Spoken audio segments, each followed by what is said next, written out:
ખાવામાં એકદમ સોફ્ટ અને ટેસ્ટી પરફેક્ટ માપ અને મેજરમેન્ટ સાથે ટિપ્સ સાથે ખીચિયાની પાપડી કેવી રીતના બનાવવાની એની રેસીપી આજે આપણે શેર કરવાના છે।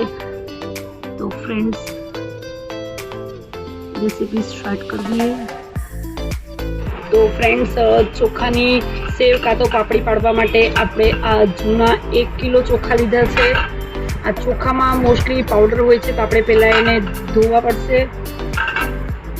તો આપણે 2 પાણીથી વ્યવસ્થિત એને ધોઈ લઈશું।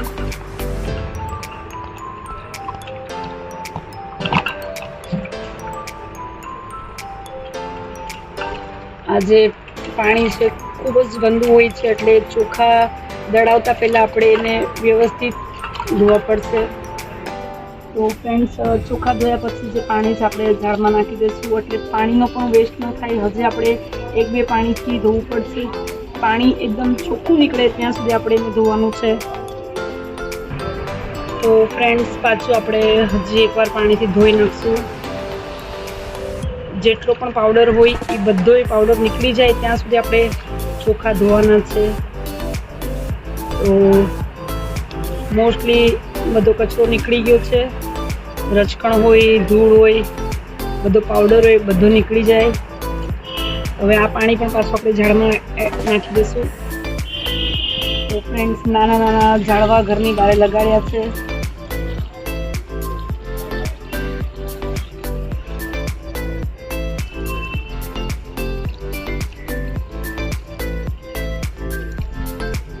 ફ્રેન્ડ્સ ચોખા આપણે ધોઈ લીધા છે। હવે એક પતલા કપડામાં એને નિતારી લઈશું। પછી ઘરમાં પંખા નીચે સૂકવો તો પણ ચાલે છે, બાકી થોડાક હવામાં સૂકવી દો તો પણ ચાલે છે।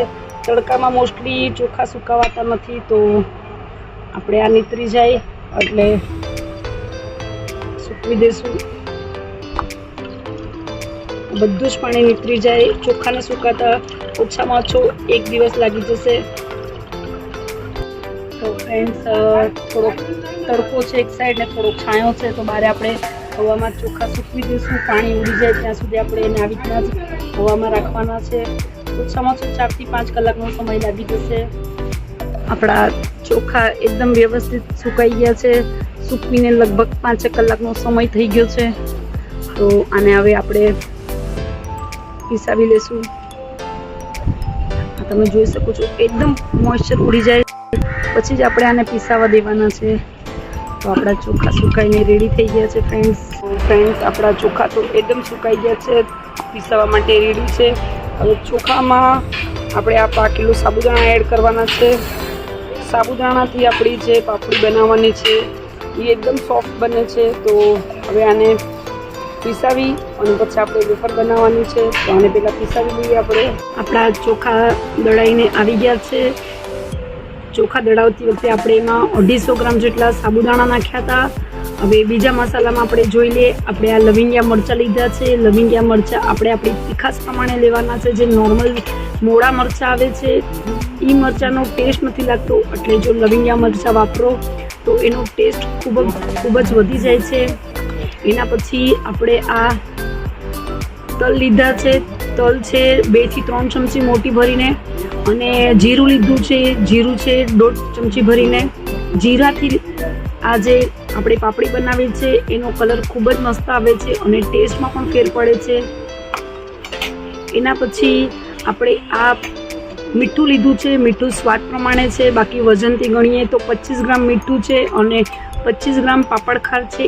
1 કિલો આપણો ચોખાનો લોટ છે એની સામે 25 ગ્રામ પાપડ ખાર જોઈએ છે। ખાવાનો સોડા પણ વાપરી શકીએ છીએ, પણ એટલી સારી ઇફેક્ટ એમાં નથી આવતી।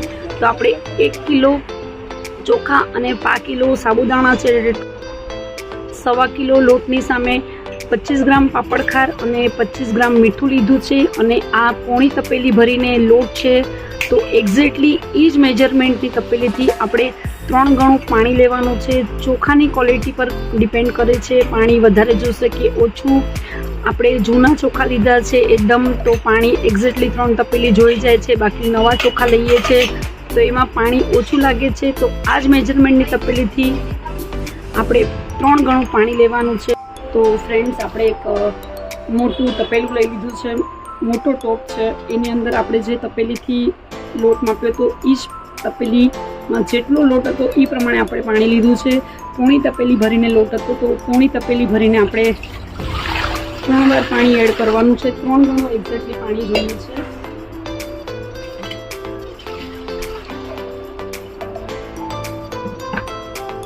તો ફ્રેન્ડ્સ, આ બીજી તપેલી થઈ ગઈ.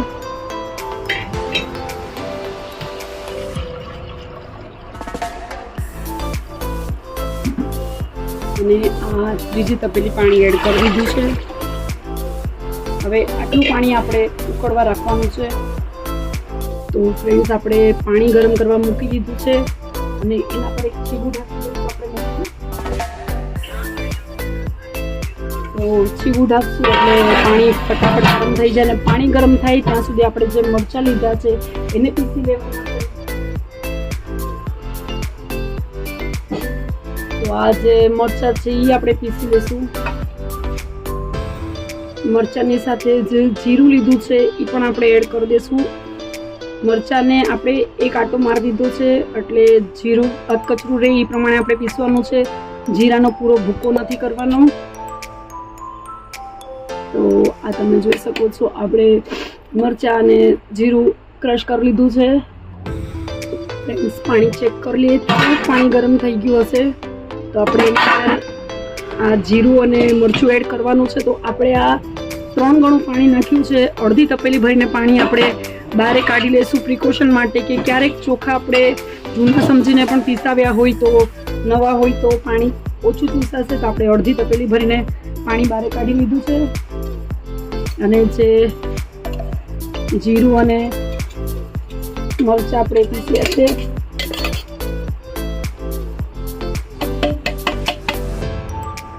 મરચાંની તીખાશ તમે તમારા પ્રમાણે આગળ પાછળ કરી શકો છો. તીખું વધારે ખાતા હોય તો એક્સ્ટ્રા મરચાં તમારે એડ કરવા હોય તો કરી શકો છો. અત્યારે આપણે નોર્મલ 7-8 મરચાં લવિંગિયા લીધા છે, કેમ કે લવિંગિયા મરચાંનો ટેસ્ટ થોડો સારો આવે છે.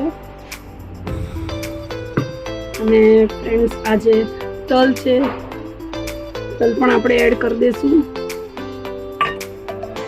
પાપડ ખાર અને મીઠું એડ કરી દઈશું. અને આને હવે ઉકાળો આવે ત્યાં સુધી ઢાંકીને રહેવા દઈશું. તો ફ્રેન્ડ્સ, આપણે ચેક કરીએ પાણીમાં ઉકાળો આવે છે.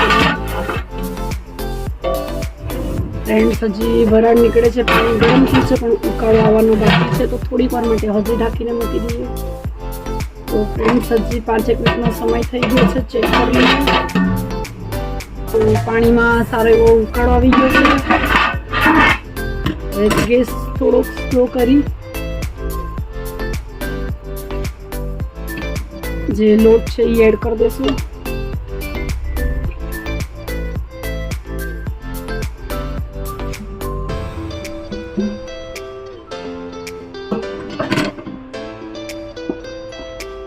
અને ફટાફટ આપણે એને હલાવી લઈશું. વેલણના મદદથી હલાવવાનું.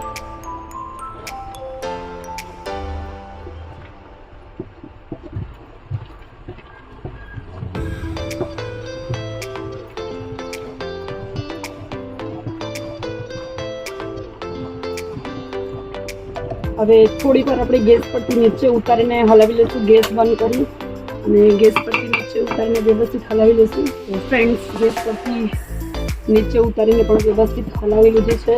થોડા ઘણા ગાંઠા છે એ થોડીક વારમાં બધા નીકળી જશે. આને આપણે 5 થી 7 મિનિટ સુધી સ્લો આંચ પર જ ઢાંકીને રહેવા દઈશું. આપણે 3 તપેલી જેટલું પાણી એડ કર્યું હતું, 3 ગણું. એમાંથી લગભગ અડધી તપેલી પાણી કાઢી લીધું હતું. તો ચોખાની ક્વોલિટી પર પાણી એબ્ઝોર્બ થાય છે. તો હવે આને 5 મિનિટ સુધી આમ જ ઢાંકીને રહેવા દઈશું. તો આપણે ઢાંકીને રાખ્યાને 5 મિનિટનો સમય થઈ ગયો છે. આપણું ખીચું એક્ઝેક્ટલી રેડી થઈ ગયું છે. આ તમે જોઈ શકો છો. સંચામાં ખીચું બનાવવું હોય તો આટલી પ્રોસેસ છે. બાકી તમારે પાપડ બનાવવા હોય તો આના પછી હજી એક પ્રોસેસ આવે છે. ખીચાને ફરીથી એકવાર બાફવું પડે છે. તો આપણે તો ફક્ત આજે સંચામાં સેવ અને પાપડી જ બનાવવાની છે. લોટ બરાબર બફાય તો પાપડ કાં તો પાપડી ફાટતા નથી, પણ જો લોટ થોડો પણ કાચો રહી જાય તો પાપડ ફાટી જાય છે. આ સ્ટેજ પર આપણે ગેસ બંધ કરી અને લગભગ 2 થી 7 મિનિટ સુધી ઢાંકીને રહેવા દેશું, જેથી એની બાફ છે એમાં એક્ઝેક્ટલી થોડો ઘણો પણ કાચો લોટ હોય તો બફાઈ જાય. તો હવે ગેસ બંધ કરી અને 5 મિનિટ સુધી એમ જ રહેવા દેશું. તો ફ્રેન્ડ્સ, આપણે ખીચું પાડવા માટે પાત્રણ રેડી કરી દીધું છે. હવે સંચો લેવાનો છે. સંચો જે આપણે લેશું એમાં 3-4 પ્રકારની અલગ અલગ જારી આવે છે. તો આપણે સંચામાં આપણે આ પ્રકારની જારી લેવાની છે. જે આ જારી છે એ આપણે લેવાની છે. તમે જોઈ શકો છો આની પાપડી એકદમ વ્યવસ્થિત પડે છે. ફ્રેન્ડ્સ, સંચો રેડી કરી દીધો છે તેલ લગાવીને.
છલોછલ નથી ભરવાનું, કેમ કે ગરમ છે અને છલોછલ ભરશું તો સંચો બંધ થઈ જશે અને ફસશે નહીં. હવે આપણે એને ભરવાનું સ્ટાર્ટ કરીએ.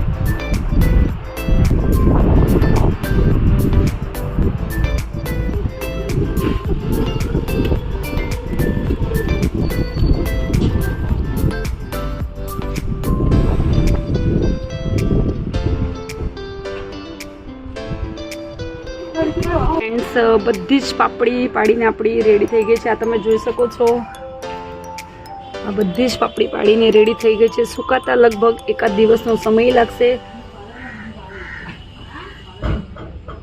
ફ્રેન્ડ્સ, આપણી ચોખાની પાપડી તમે જોઈ શકો છો સુકાઈને એકદમ જ રેડી થઈ ગઈ છે. ટોટલી મોઇશ્ચર તમે જ્યારે આવી રીતના દબાવો ત્યારે એક જ ઓલામાં તૂટી જવી જોઈએ. તો હવે આપણે આને તળીને પણ જોઈ લઈએ ટેસ્ટ કેવો છે, કેટલી ફૂગે છે. તો ફ્રેન્ડ્સ, ચાલો તળીને ચેક કરીએ. તો ફ્રેન્ડ્સ, તેલ તો આપણે મૂકી દીધું છે. હવે પાપડી તળવાની છે તો થોડોક ટુકડો આપણે તેલમાં એડ કરીને જોઈ લઈએ. તો આપણું તેલ ફ્રેન્ડ્સ થઈ ગયું છે. આ તમે જોઈ શકો છો પાપડી મસ્ત મજાની તળીને ઉપર આવી ગઈ છે. તો હવે આપણે થોડી થોડી કરી અને ટેસ્ટ પૂરતી થોડીક પાપડી તળી લઈશું.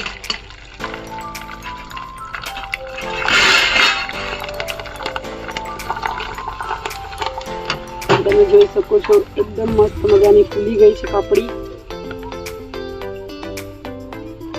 તો આવી રીતના જ આપણે થોડીક ટ્રાયલ પૂરતી પાપડીઓ તળી લઈએ.